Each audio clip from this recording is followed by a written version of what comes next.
अल्लाह रसूल ने तेरे वास्ते जन्नत नू सजा के रखे।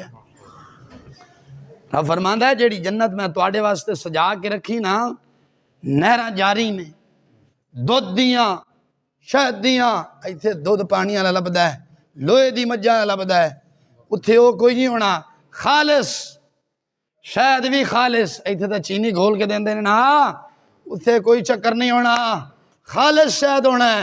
रब फरमांदा है जेड़ी जन्नत मैं सजा के रखी है, इत्थे तो तू जाना है टुर के फल लैण वास्ते। जे तू लेटिया तो फल का इरादा किया कि हाय अज अंब होना चाहिए सी, अंब तेरे मुँह अगे आ जाएगा। जे सोचिया ही कि अज अनार होना चाहिए, कंधारी अनार होवे, ना दुख ना बीमारी, वो होवे, मुँह दे अगे आ जाना है। जे बैठे अगे आ जाना, लेटे हैं तावी आ जाना, उठन की दामत भी नहीं होनी। और जलिया ऐसी जन्नत छड़ के केड़े चक्करां च पै गए हैं।